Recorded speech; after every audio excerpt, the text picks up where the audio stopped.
Stave 3, the second of the three spirits.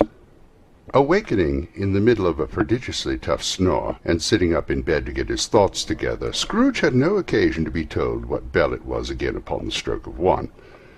He felt he was restored to consciousness in the right nick of time, for the especial purpose of holding a conference with the second messenger dispatched to him through Jacob Marley's intervention. But finding that he turned uncomfortably cold when he began to wonder which of his curtains the new spectre would draw back, he put them every one aside with his own hands, and lying down again established a sharp lookout all round the bed. For he wished to challenge the spirit in the moment of its appearance, and did not wish to be taken by surprise and made nervous.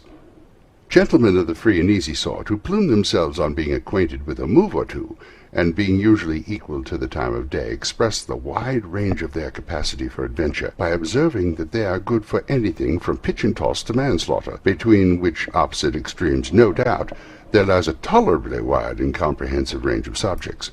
Without venturing for Scrooge quite as handily as this, I don't mind in calling on you to believe that he was ready for a good broad field of strange appearances, and that nothing between a baby and a rhinoceros would have astonished him very much. Now, being prepared for almost anything, he was not by any means prepared for nothing, and consequently, when the bell struck 1, and no shape appeared, he was taken with a violent fit of trembling. 5 minutes, 10 minutes, a quarter of an hour went by, yet nothing came. All this time he lay upon his bed, the very core and centre of a blaze and ruddy light, which streamed upon it when the clock proclaimed the hour, at which, being only light, was more alarming than a dozen ghosts, as he was powerless to make out what it meant, or would be at, and was sometimes apprehensive that he might be at the very moment an interesting case of spontaneous combustion, without having the consolation of knowing it. At last, however, he began to think, as you and I would have thought at first, for it is always the person not in the predicament who knows what ought to have been done in it, and would unquestionably have done it too. At last, I say, he began to think that the source and secret of his ghostly light might be in the adjoining room, from whence, on further tracing it, it seemed to shine. This idea taking full possession of his mind, he got up softly and shuffled, in his slippers, to the door. The moment Scrooge's hand was on the lock, a strange voice called him by his name, and bade him enter. He obeyed. It was his own room, there was no doubt about that, but it had undergone a surprising transformation.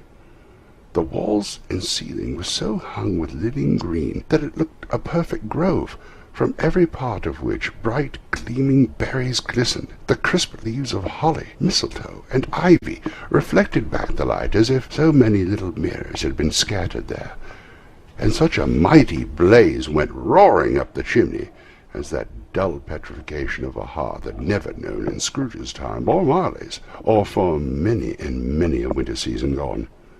Heaped up on the floor to form a kind of throne were turkeys, geese, game, poultry, brawn, great joints of meat, suckling pigs, long wreaths of sausages, mince pies, plum puddings, barrels of oysters, red-hot chestnuts, cherry-cheeked apples, juicy oranges, luscious pears, immense 12th cakes, and seething bowls of punch that made the chamber dim with their delicious steam. In easy state upon this couch there sat a jolly giant, glorious to see, who bore a glowing torch in shape not unlike Plenty's horn, and held it up, high up, to shed its light on Scrooge as he came peeping round the door. "Come in!" exclaimed the ghost. "Come in and know me better, man!" Scrooge entered timidly, and hung his head before this spirit. He was not the dogged Scrooge he had been, and though the spirit's eyes were clear and kind, he did not like to meet them. "I am the ghost of Christmas present," said the spirit. "Look upon me." Scrooge reverently did so. It was clothed in one simple green robe or mantle bordered with white fur. This garment hung so loosely on the figure that its capricious breast was bare, as if disdaining to be warded or concealed by any artifice. Its feet, observable beneath the ample folds of the garment, were also bare, and on its head it wore no other covering than a holly wreath, set here and there with shining icicles. Its dark brown curls were long and free as its genial face, its sparkling eyes, its open hand, its cheery voice, its unconstrained demeanour, and its joyful air. Girded around its middle was an antique scabbard, but no sword was in it, and the ancient sheath was eaten up with rust. "You have never seen the like of me before!" exclaimed the spirit. "Never," Scrooge made answer to it. "Have never walked forth with the younger members of my family, meeting for I am very young, my elder brothers born in these later years," pursued the phantom. "I don't think I have," said Scrooge. "I'm afraid I have not. Have you had many brothers, spirit?" "More than 1,800, said the ghost. "A tremendous family to provide for," muttered Scrooge. The ghost of Christmas present rose. "Spirit," said Scrooge submissively, "conduct me where you will. I went forth last night on compulsion, and I learnt a lesson which is working now. Tonight, if you have aught to teach me, let me profit by it. Touch my robe." Scrooge did as he was told, and held it fast. Holly, mistletoe, red berries, ivy, turkeys, geese, game, poultry, brawn, meat, pigs, sausages, oysters, pies, puddings, fruit, and punch all vanished instantly. So did the room, the fire, the ruddy glow, the hour of night, and they stood in the city streets on Christmas morning, where, for weather was severe, the people made a rough but brisk and not unpleasant kind of music, in scraping the snow from the pavement in front of their dwellings, and from the tops of their houses, whence it was mad delight to the boys to see it come plumping down into the road, and splitting into artificial little snowstorms. The house fronts looked black enough, and the windows blacker, contrasting with the smooth white sheet of snow upon the roofs, and with the dirtier snow upon the ground, which last deposited had been ploughed up in deep furrows by the heavy wheels of carts and wagons, furrows that crossed and recrossed each other hundreds of times, where the great streets branched off and made intricate channels, hard to trace in the thick yellow mud and icy water. The sky was gloomy, and the shorter streets were choked up with a dingy mist, half-thawed, half-frozen, whose heavier particles descended in a shower of sooty atoms, as if all the chimneys in Great Britain had by but one consent caught fire, and were blazing away to their dear hearts' content. There was nothing very cheerful in the climate or the town, and yet there was an air of cheerfulness abroad that the clearest summer air and brightest summer sun might have endeavoured to diffuse in vain. For the people who were shovelling away on the housetops were jovial and full of glee, calling out to one another from the parapets, and now and then exchanging a facetious snowball, better-natured missile far than many a wordy jest, laughing heartily as it went right, or less heartily if it went wrong. The poulterers' shops were still half open, and the fruiterers were radiant in their glory. There were great, round, pot-bellied baskets of chestnuts, shaped like the waistcoats of jolly old gentlemen, lolling at the doors, and tumbling out into the street in their apoplectic opulence. There were ruddy and brown-faced, broad-girthed Spanish onions, shining in the fatness of their growth like Spanish friars, and winking from their shelves in wanton slyness at the girls as they went by, and glanced demurely at the hung-up mistletoe. There were pears and apples, clustered high in blooming pyramids. There were bunches of grapes made in the shopkeeper's benevolence to dangle from conspicuous hooks, that people's mouths might water gratis as they passed. There were piles of filberts, mossy and brown, recalling in their fragrance ancient walks among the woods, and pleasant shufflings ankle-deep through withered leaves. There were Norfolk biffins, squat and swarthy, setting off the yellow of the oranges and lemons, and in the great compactness of their juicy persons, urgently entreating and beseeching to be carried home in brown paper bags and eaten after dinner. The very gold and silver fish set forth among these choice fruits in a bowl, though members of a dull and stagnant-blooded race, appeared to know there was something going on, and to a fish went gasping round and round in their little world in slow and passionless excitement. The grocers, oh, the grocers, nearly closed, with perhaps 2 shutters down, or 1, but through those gaps such glimpses! It was not alone that the scales descending on the counter made a merry sound, or that the twine and roller parted company so briskly, or that the canisters were rattled up and down like juggling tricks, or even that the blended scents of tea and coffee were so grateful to the nose, or even the raisins were so plentiful and rare, the almonds so extremely white, the sticks of cinnamon so long and straight, the other spices so delicious, the candied fruits so caked and spotted with molten sugar as to make the coldest lookers-on feel faint and subsequently bilious. Nor was it that the figs were moist and pulpy, or that the French plums blushed in modest tartness from their highly decorated boxes, or that everything was good to eat and in its Christmas dress, but the customers were all so hurried and so eager in their hopeful promise of the day that they tumbled up against each other at the door, crashing their wicker baskets wildly, and left their purchases upon the counter, and came running back to fetch them, and committed hundreds of the like mistakes, in the best humour possible, while the grocer and his people were so frank and fresh that the polished hearts in which they fastened their aprons behind might have been their own, worn outside for general inspection and for Christmas dolls to peck at if they choose. But soon the steeples called good people all to church and chapel, and away they came, flocking through the streets in their best clothes and with their gayest faces. And at the time there emerged from scores of by-streets, lanes, and nameless turnings innumerable people carrying their dinners to the bakers' shops. The sight of these poor revellers appeared to interest the spirit very much, for he stood with Scrooge beside him in a baker's doorway, and taking off the covers as their bearers passed, sprinkled incense on the dinners from his torch.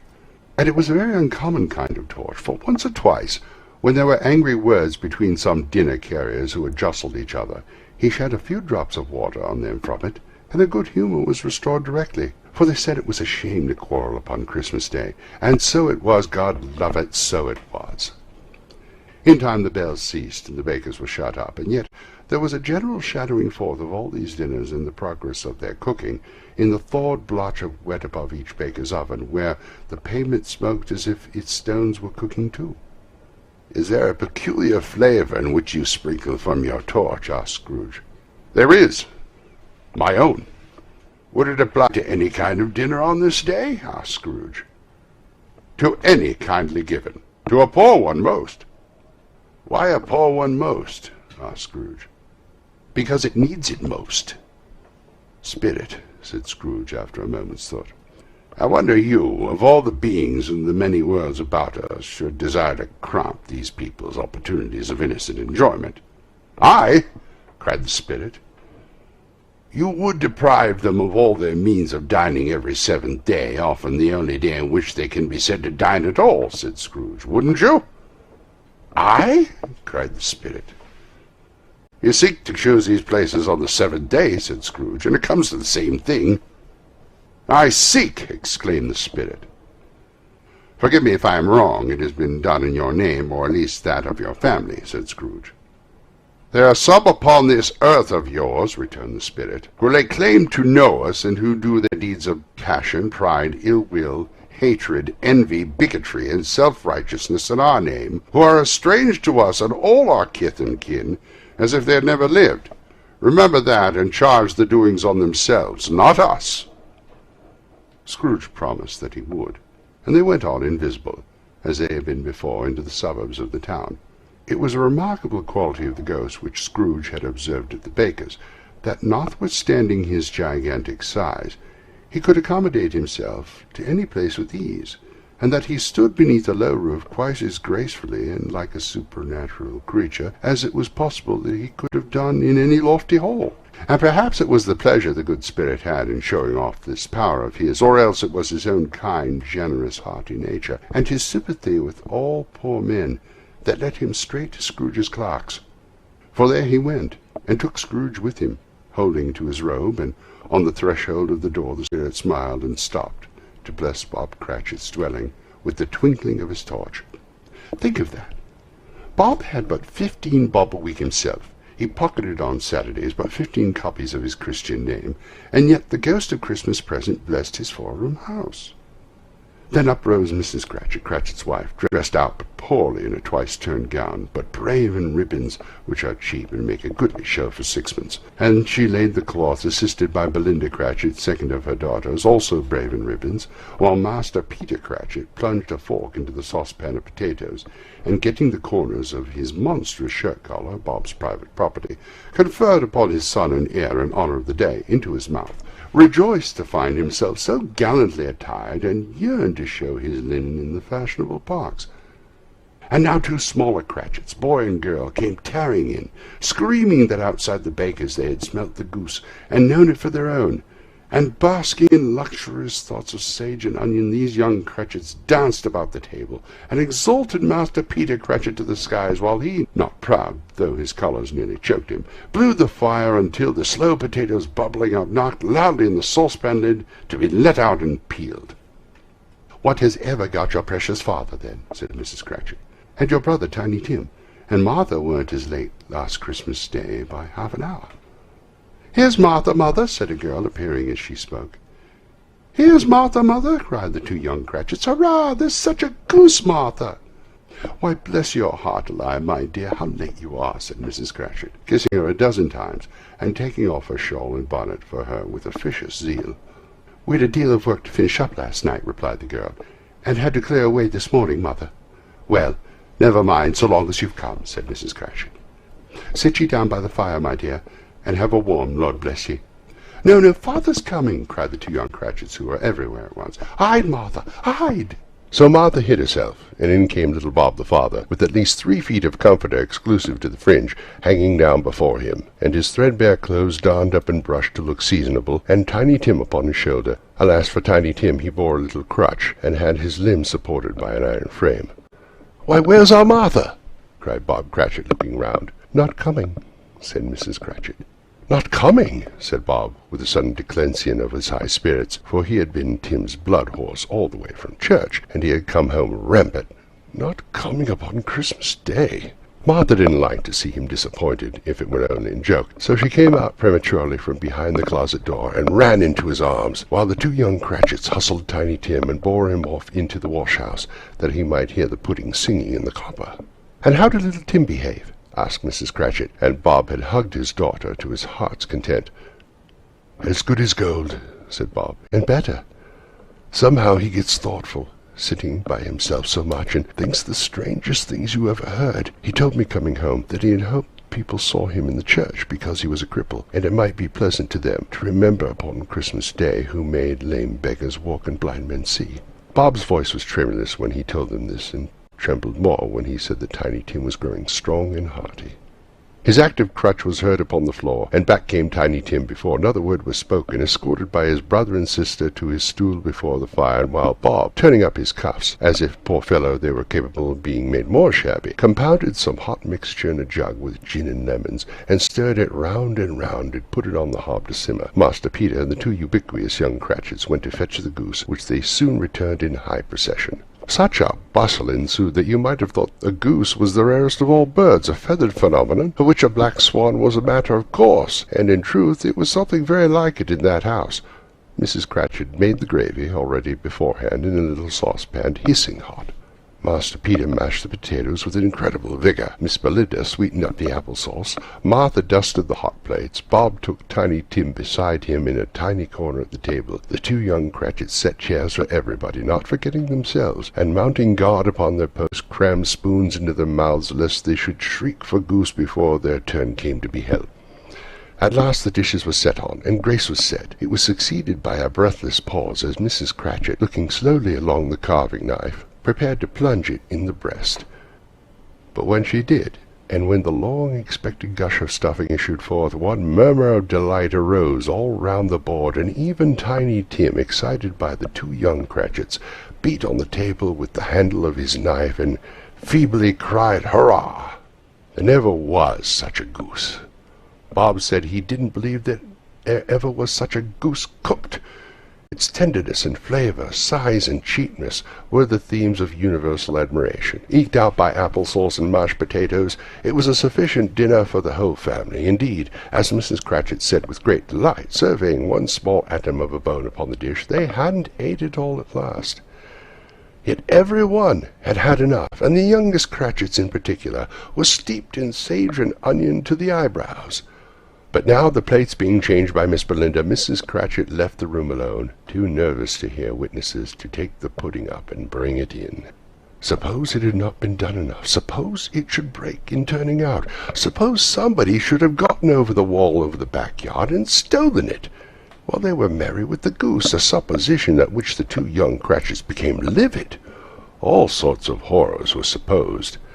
Hello, a great deal of steam. The pudding was out of the copper, a smell like a washing day. That was the cloth, a smell like an eating house and a pastry cook's next door to each other, with a laundress's next door to that.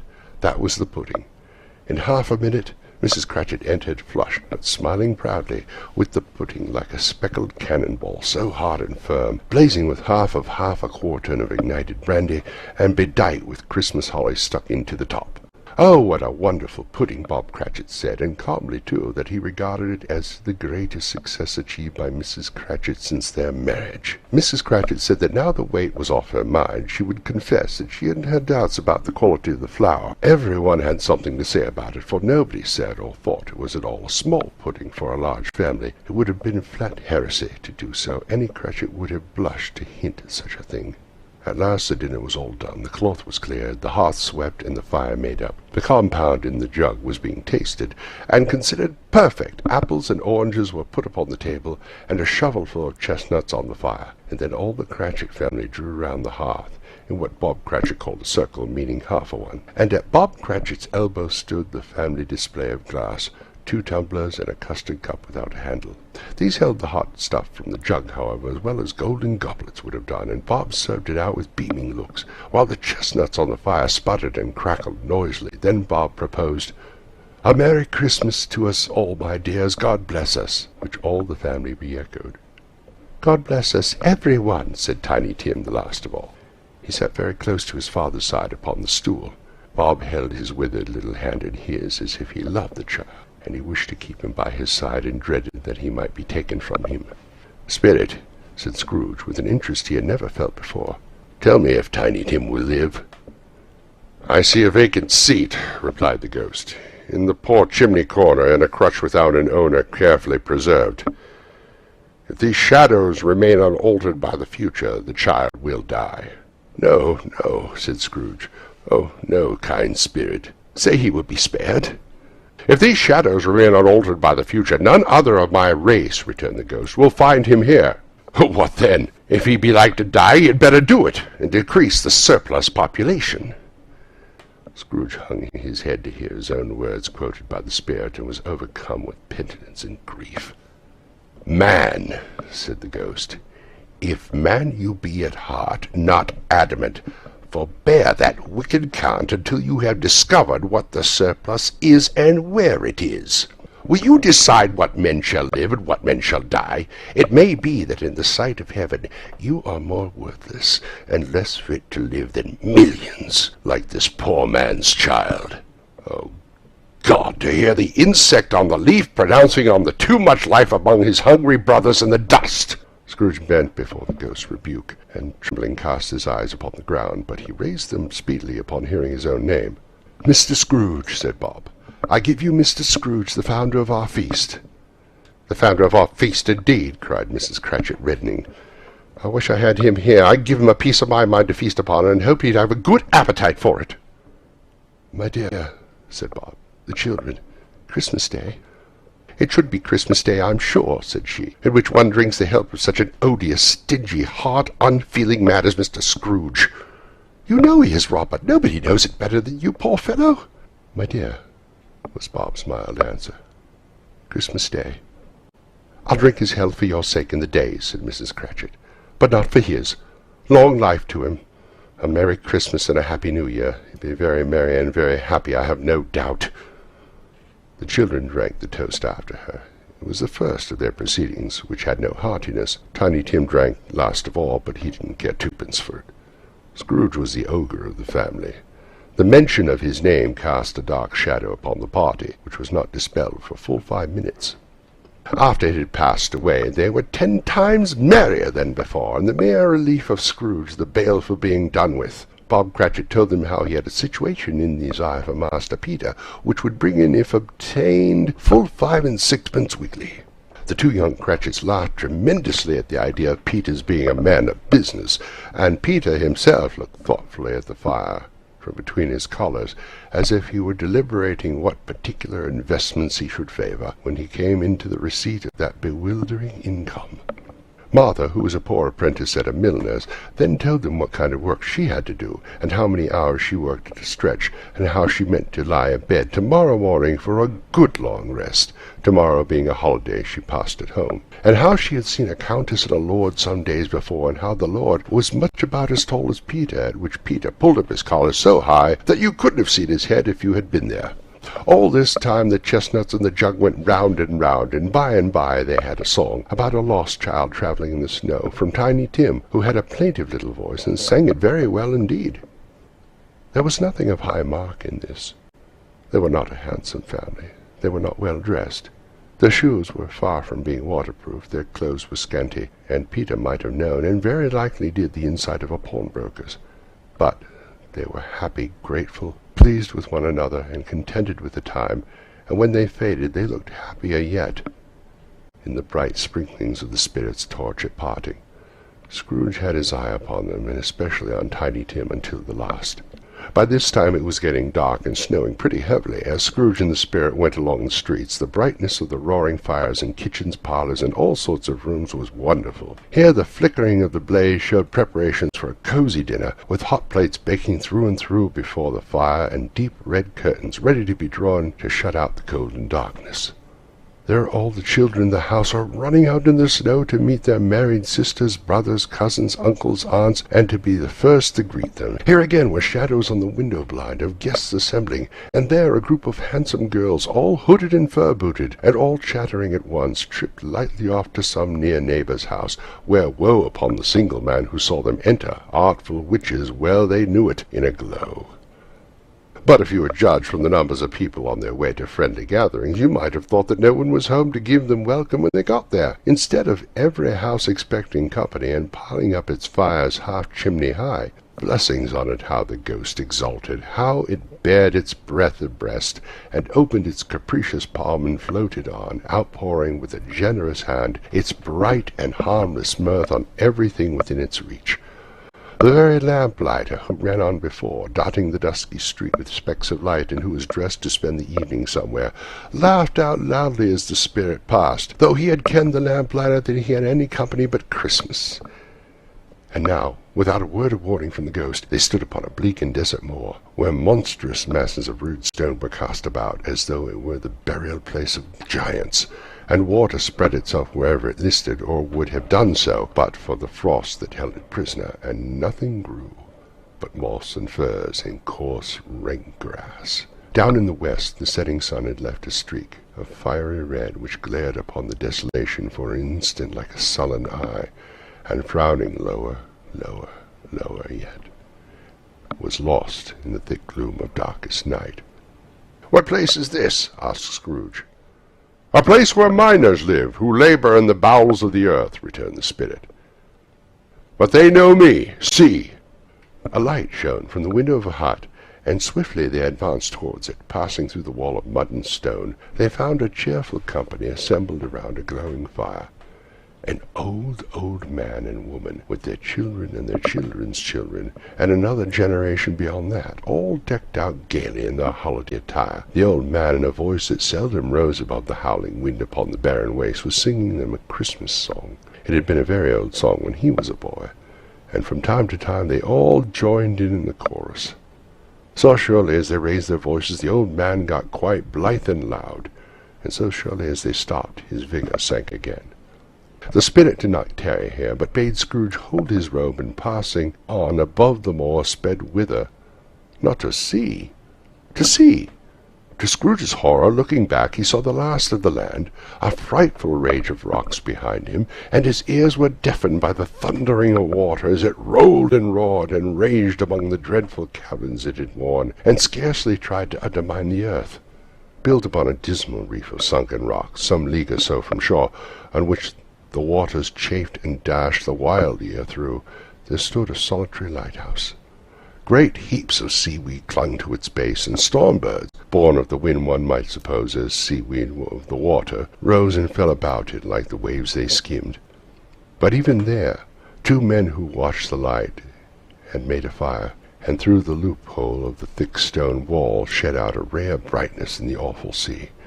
Joining their horny hands over a rough table at which they sat, they wished each other Merry Christmas in their can of grog, and one of them, the elder too, with his face all damaged and scarred with hard weather as a figure of an old ship might be, struck up a sturdy song that was like a gale in itself. Again the ghost sped on, above the black and heaving sea, on, until, being far away, as he told Scrooge, from any shore, they lighted on a ship. They stood beside the helmsman at the wheel, the lookout in the bow, the officers who had the watch, dark, ghostly figures in their several stations, but every man among them hummed a Christmas tune, or had a Christmas thought, or spoke below his breath to his companion of some bygone Christmas day, with homeward hopes belonging to it. And every man on board, waking or sleeping, good or bad, had had a kinder word for another on that day than on any day in the year, and they had shared to some extent in their festivities, and had remembered those he cared for at a distance, and had known that they delighted to remember him. It was a great surprise to Scrooge, while listening to the moaning of the wind, and thinking what a solemn thing it was to move on through a lonely darkness over an unknown abyss, whose depths were secrets as profound as death. It was a great surprise to Scrooge, while thus engaged, to hear a hearty laugh. It was a much greater surprise to Scrooge to recognize it as his own nephew's, and to find himself in a bright, dry, gleaming room, with the spirit standing smiling by his side, and looking at that same nephew with approving affability. "Ha, ha!" laughed Scrooge's nephew. "Ha, ha, ha! If you should happen by any unlikely chance to know a man more blessed in a laugh than Scrooge's nephew, all I can say is, I should like to know him too. Introduce him to me, and I'll cultivate his acquaintance. It is a fair, even-hand, noble adjustment of things, that there is infection in disease and sorrow. There is nothing in the world so irresistibly contagious as laughter and good humour." When Scrooge's nephew laughed in this way, holding his sides, rolling his head, and twisting his face into the most extravagant contortions, Scrooge's niece by marriage laughed as heartily as he, and their assembled friends, not being a bit behindhand, roared out lustily, "Ha, ha, ha, ha, ha, ha! He said that Christmas was a humbug, as I live," said Scrooge's nephew. "He believed it, too." "More shame for him, Fred," said Scrooge's niece indignantly. "Bless those women, they never do anything by halves. They're always in earnest." She was very pretty, exceedingly pretty, with a dimpled, surprised-looking, capital face, a ripe little mouth that seemed to be made to be kissed, as no doubt it was, all kinds of good little dots about her chin that melted into one another when she laughed, and the sunniest pair of eyes you ever saw in any little creature's head. Altogether, she was what you would have called provoking, but satisfactory too. Oh, perfectly satisfactory. "He's a comical old fellow," said Scrooge's nephew. "That's the truth, but not so pleasant as he might be. However, his offences carry their own punishment, and I have nothing to say against him." "I'm sure he's very rich, Fred," hinted Scrooge's niece. "At least you always tell me so." "What of that, my dear?" said Scrooge's nephew. "His wealth is of no use to him. He don't do any good with it. He don't make himself comfortable with it. He hasn't the satisfaction of thinking that he is ever going to benefit us with it." "I have no patience with him," observed Scrooge's niece. Scrooge's niece's sisters and all the other ladies expressed the same opinion. "Oh, I have," said Scrooge's nephew. "I'm sorry for him. I couldn't be angry with him if I tried. Who suffers by his ill whims? Himself always. Here he takes it into his head to dislike us, and he won't come and dine with us. What's the consequence? He don't lose much of a dinner." "Indeed, I think he loses a very good dinner," interrupted Scrooge's niece. Everyone else said the same, and they must be allowed to have been competent judges, because they had all just had dinner, and, with the dessert upon the table, were clustered round the fire by lamplight. "Well, I'm very glad to hear it," said Scrooge's nephew, "because I haven't great faith in these young housekeepers. What do you say, Topper?" Topper had clearly got his eye upon one of Scrooge's niece's sisters, for he answered that a bachelor was a wretched outcast, who had no right to express an opinion on the subject, whereas Scrooge's niece's sister, the plump one with the lace tucker, not the one with the roses, blushed. "Do go on, Fred," said Scrooge's niece, clapping her hands. "He never finishes what he begins to say. He is such a ridiculous fellow." Scrooge's nephew revelled in another laugh, and as it was impossible to keep the infection off, though the plump sister tried hard to do it with an aromatic vinegar, his example was unanimously followed. "I was only going to say," said Scrooge's nephew, "that the consequence of his taking a dislike to us and not making merry with us is, as I think, that he loses some pleasant moments which could do him no harm. I am sure he loses pleasanter comparisons than he can find in his own thoughts, either in his mouldy old office or his dusty chambers. I mean to give him the same chance every year, whether he likes it or not, for I pity him. He may rail at Christmas till he dies, but I can't help thinking better of it. I defy him. If he finds me going there in good temper year after year, and saying, 'Uncle Scrooge, how are you?' if it only puts him in the vein to leave his poor clerk £50, that's something, and I think I shook him yesterday." It was their turn to laugh now at the notion of shaking Scrooge, but being thoroughly good-natured and not caring much what they laughed at, so that they laughed at any rate, he encouraged them in their merriment and passed the bottle joyously. After tea they had some music, for they were a musical family and knew what they were about when they sung a glee or catch, I can assure you, especially Topper, who would growl away in the bass like a good one, and never swell the large veins in his forehead or get red in the face over it. Scrooge's niece played well upon the harp, and played among other tunes a simple little air, a mere nothing, you might learn to whistle it in 2 minutes, which had been familiar to the child who fetched Scrooge from the boarding school, as he had been reminded by the ghost of Christmas past. When this strain of music sounded, all the things the ghost had shown him came upon his mind. He softened more and more, and thought if he could listen to it often years ago, he might have cultivated the kindness of life for his own happiness with his own hands, without resorting to the sexton's spade that buried Jacob Marley. But they didn't devote the whole evening to music. After a while they played forfeits, for it is good to be children sometimes, and never better at Christmas when its mighty founder was a child himself. Stop. There was first a game at Blind Man's Bluff. Of course there was. And I no more believe Topper was really blind than I believe he had eyes in his boots. My opinion is that it was a done thing between him and Scrooge's nephew, and that the ghost of Christmas present knew it. The way he went after that plump sister in the lace tucker was an outrage on the credulity of human nature, knocking down the fire-irons, tumbling over chairs, bumping against the piano, smothered himself among the curtains. Wherever she went, there went he. He always knew where the plump sister was. He wouldn't catch anybody else. If you had fallen up against him, as some of them did on purpose, he would have made a feint of endeavouring to seize you, which would have been an affront to your understanding, and would instantly have sidled off in the direction of the plump sister. She often cried out it wasn't fair. It really was not. But when at last he caught her, when, in spite of all her silken rustlings and rapid flutterings past him, he got her into a corner whence there was no escape, then his conduct was the most execrable, for his pretending not to know her, his pretending that it was necessary to touch her headdress, and further to assure himself of her identity by pressing a certain ring upon her finger, and a certain chain about her neck was vile, monstrous. No doubt she told him her opinion of it, when, another blind man being in office, there were so many confidential together behind the curtains. Scrooge's niece was not one of the Blind Man's Bluff party, but made comfortable with the large chair and a footstool in a snug corner. Ghost and Scrooge were close behind her, but she joined in the forfeits, and loved her love to admiration with all the letters of the alphabet. Likewise at the game of how, when, and where, she was very great, and to the secret joy of Scrooge's nephew beat her sisters hollow, though they were sharp girls too, as Topper would have told you. There might have been 20 people there, young and old, but they all played, and so did Scrooge, for wholly forgetting in the interest he had in what was going on, that his voice made no sound in their ears, he sometimes came out with his guess quite loud, and very often guessed quite right too, for the sharpest needle best Whitechapel warranted not to cut in the eye was not sharper than Scrooge, blunt as he took it in his head to be. The ghost was greatly pleased to find him in this mood, and looked upon him with such favour that he begged like a boy to be allowed to stay until the guests departed. But this, the spirit said, could not be done. "Here's a new game," said Scrooge. "1 half-hour, spirit, only one."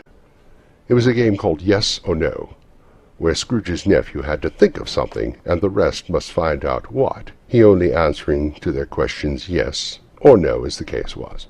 The brisk fire of questioning to which he was exposed elicited from him that he was thinking of an animal, a live animal, rather a disagreeable animal, a savage animal, an animal that growled and grunted sometimes and talked sometimes, and lived in London, and walked about in the streets, and wasn't made a show of, and wasn't led by anybody, and didn't live in a menagerie, and was never killed in a market, and it was not a horse, or an ass, or a cow, or a bull, or a tiger, or a dog, or a pig, or a cat, or a bear.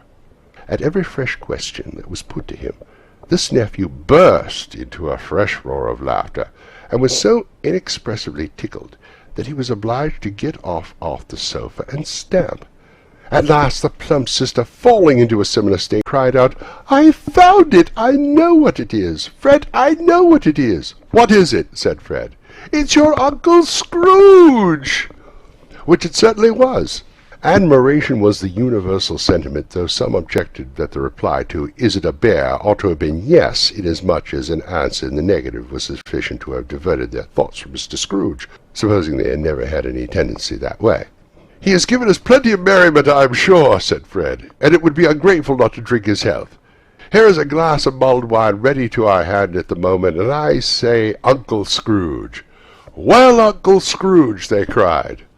"A Merry Christmas and a Happy New Year to the old man wherever he is," said Scrooge's nephew. "He wouldn't take it from me, but he may have it nevertheless. Uncle Scrooge!"